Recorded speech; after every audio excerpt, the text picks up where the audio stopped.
नमस्कार दोस्तों, आपका स्वागत है आसमानों को छूने की आशा चैनल में। दोस्तों, आपसे रिक्वेस्ट थी, प्लीज हमारे चैनल को सब्सक्राइब करके हमें सपोर्ट करें। आज की कहानी है ससुर की चाल। शादी के कुछ दिनों बाद ही तन्वी को ससुराल का माहौल खटकने लगा और वह अमन से अलग घर लेकर रहने की जिद में मायके जाकर रहने लगी। उसकी इसी जिद में परेशान उसके ससुर व पिता ने ऐसी क्या चाल चली कि तन्वी के सारे मंसूबे धरे के धरे रह गए। तन्वी के मायके में सुबह का नाश्ता सब कर ही रहे थे, तभी फोन की घंटी बजी। कमरे में तन्वी, उसकी माँ संगीता और पिता शशिकांत उपस्थित थे। फोन तन्वी ने उठाया। तन्वी बोली, हेलो। उधर से किसी की दहाड़ती हुई आवाज आई, मुझे तन्वी से बात करनी है। मैं तन्वी ही बोल रही हूँ। आप कौन? मैं कौन हूँ इस लफड़े में न पढ़कर तुम ध्यान से सुनो जो मैं तुमसे कहना चाहता हूँ। क्या कहना चाहते हैं आप? यही कि अपने पति को संभाल लो, नहीं तो खून कर दूंगा मैं उसका।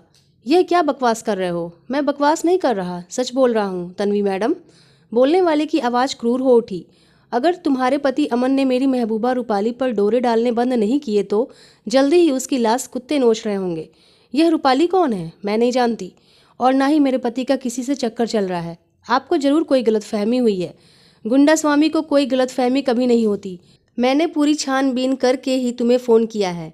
अगर तुम अपने आप को विधवा की पोशाक में नहीं देखना चाहती हो तो उस मजनू की औलाद अमन से कहो कि वह मेरी जान रूपाली के साय से भी दूर रहे। तनु कुछ और बोल पाती, इसके पहले ही फ़ोन कट गया। अपने माता पिता के पूछने पर तनु ने घबराई आवाज़ में बातचीत का ब्यौरा उन्हें सुनाया। संगीता जी रोने ही लगी। शशिकांत ने गुस्से से भरकर कहा, तो अमन इस रूपाली के चक्कर में फंसा हुआ है? मैं भी तो कहूँ कि 1 साल अभी शादी को हुआ नहीं और 4 महीने से पत्नी को मायके में छोड़ रखा है। जरूर उसने इस रूपाली से गलत रिश्ता रखा है। उस अकेले को दोष मत दीजिए, संगीता जी ने सुबकते हुए कहा। दामाद जी ने तो कई बार इस लड़की के सामने वापस लौट आने की विनती की होगी, लेकिन इसकी जिद के आगे उनकी एक न चली होगी। तनु को दोषी मत ठहराओ। हमारी बेटी ने अमन से प्रेम विवाह किया है, उसे सुखी रखना उसका कर्तव्य है। अगर तनु अलग घर में जाने की जिद पर अड़ी हुई है तो वह मेरी समझ से कुछ गलत नहीं कर रही। कहकर शशिकांत तनु की तरफ देखने लगे। पापा, आप ठीक कह रहे हैं, मैंने नौकरानी बनने के लिए शादी नहीं की थी। तनु ने अपनी बात फिर दोहराई। तनु, तुम अमन को फोन करके इसी वक्त यहाँ आने के लिए कहो। ऐसी डांट फटकार लगाऊंगा मैं उसे कि प्यार का भूत फौरन उसके सिर से उतरकर गायब हो जाएगा। शशिकांत की आंखों में चिंता व गुस्सा के मिले जुले भाव नजर आ रहे थे। तनु अमन को फोन करने के लिए उठ खड़ी हुई। करीब घंटे भर बाद अमन अपनी ससुराल पहुंचा। उसके पिता शिवशंकर और माँ चंद्रिका भी उसके साथ आए थे। उन तीनों के चेहरे पर चिंता व तनाव के भाव साफ झलक रहे थे। कुछ औपचारिक बातचीत के बाद शिवशंकर ने परेशान लहजे में शशिकांत से कहा, बहू से मेरी फ़ोन पर बात हुई थी। मुझे लगा कि वह किसी बात को लेकर बहुत परेशान है, इसीलिए अमन के साथ उसकी माँ और मैंने भी आना उचित समझा। यह अच्छा ही हुआ कि आप दोनों साथ आए हैं।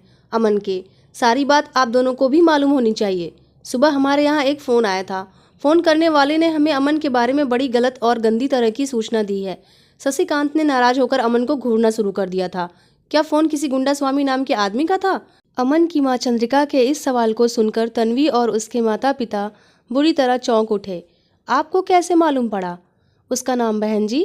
संगीता जी अचंभित हो उठी, क्योंकि उसने दोपहर 12 बजे के आसपास हमारे यहाँ भी फ़ोन किया था। अमन और उसके पिता घर पर नहीं थे, इसीलिए मेरी ही उससे बात हो पाई है। उसने आपसे क्या कहा? संगीता जी ने पूछा। चंद्रिका जी बताती इसके पहले संगीता जी के पति ने गंभीर लहजे में अपने समधिन से कहा, बहन जी, गुंडा स्वामी आपके बेटे के बारे में ऐसी बात कह रहा था जिस पर विश्वास करने को हमारा दिल तैयार नहीं है, लेकिन वह बहुत क्रोध में था और अमन को नुकसान पहुंचाने की धमकी भी दे रहा था। इसीलिए अमन से हमें पूछताछ करनी ही पड़ेगी। क्या वह किसी रूपाली नाम की लड़की से मेरे प्रेम संबंध होने की बात आपको बता रहा था? अमन गहरी उलझन और परेशानी में बोला। तनु ने उसके चेहरे पर नजरें गड़ाकर कहा, हाँ, रूपाली की बात कर रहा था। वह कौन है यह रूपाली? मैं तो सिर्फ एक रूपाली को ही जानता हूँ जो मेरे विभाग में मेरे साथ काम करती है। तुम्हें याद है, शादी के बाद एक रात हम घूमने गए थे, तब एक लंबी सी लड़की अपने बॉयफ्रेंड के साथ मिली थी। मैंने तुम्हें उससे मिलाया था। तनु ने अपनी सास की तरफ मुड़कर कहा, मम्मी, मैंने आपसे उस लड़की का जिक्र घर आकर किया था।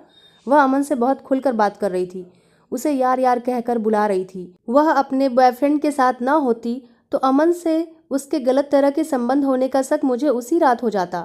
मेरा दिल कहता है कि अमन जरूर उसके जाल में फंस गया है और रूपाली के पुराने प्रेमी गुंडा स्वामी ने क्रोधित होकर अमन को जान से मारने की धमकी दी है।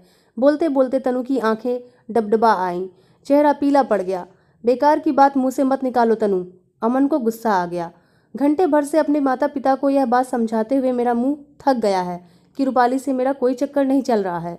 अब तुम भी मुझ पर शक कर रही हो? क्या तुम मुझे चरित्रहीन इंसान समझती हो? अगर दाल में कुछ काला नहीं है तो यह गुंडा स्वामी क्यों जान से मारने की धमकी दे रहा है तुम्हें?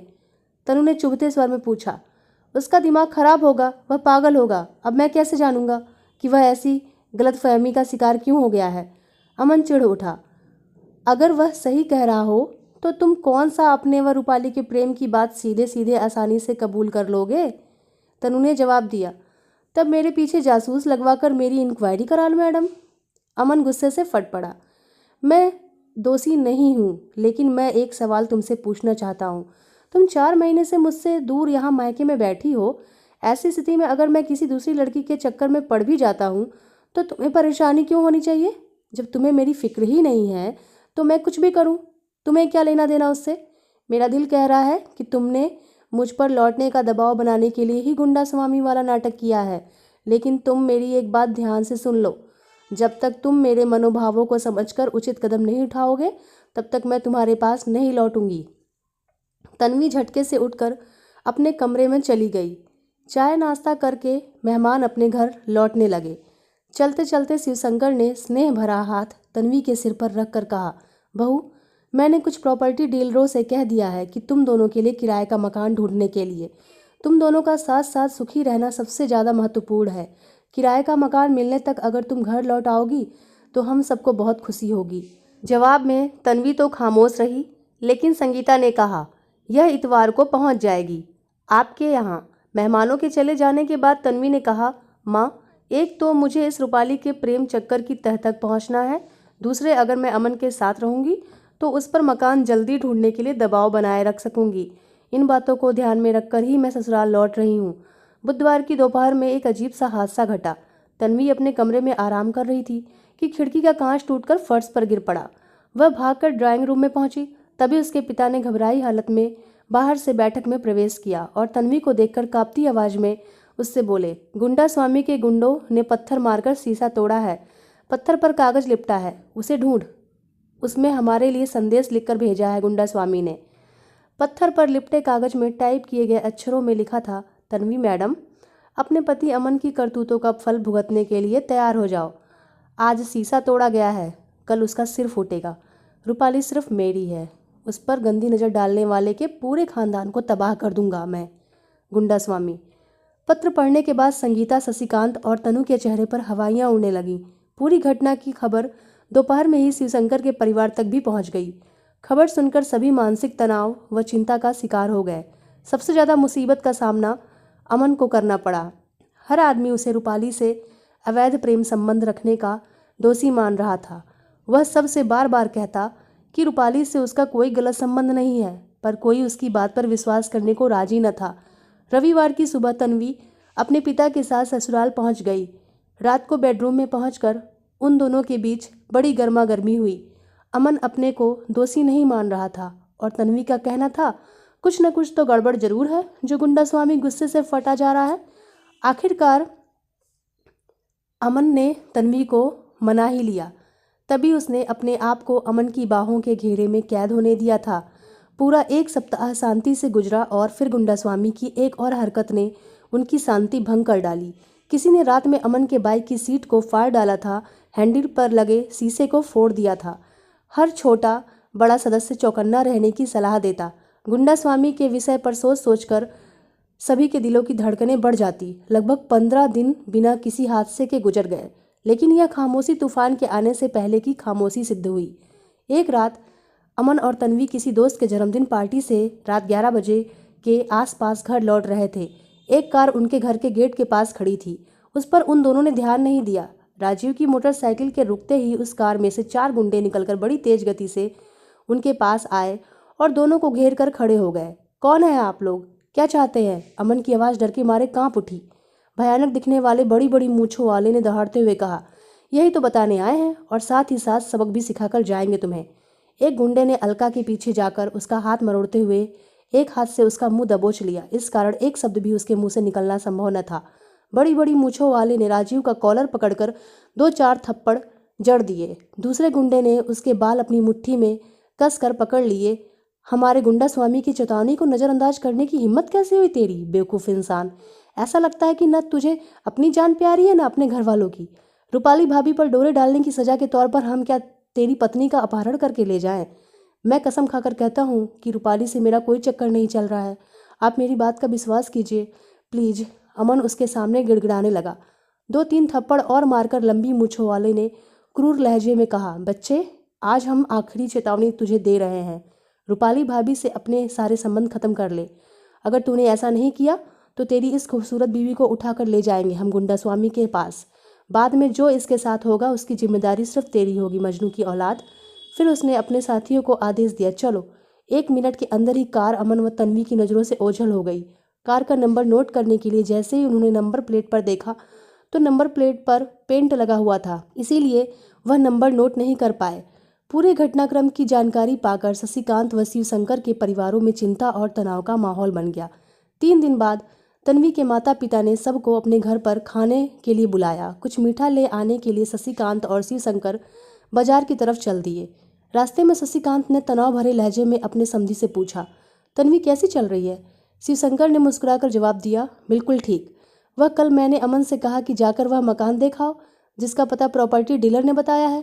तन्वी ने मेरी बात सुनकर फौरन कहा कि वह किसी किराए के मकान में नहीं जाएगी। उसका ऐसा मैं नहीं जाऊंगी वाला कथन सुनकर मुझे अपनी खुशी को छिपाना बहुत कठिन हो गया था। दोस्त, हमारी योजना सफल रही है, यानी कि तन्वी की अकेले रहने की जिद समाप्त हुई। शशिकांत एकाएक प्रश्न नजर आने लगे थे। बिल्कुल खत्म हुई। सुनो, हमारा कितना नुकसान हुआ है कुल मिलाकर?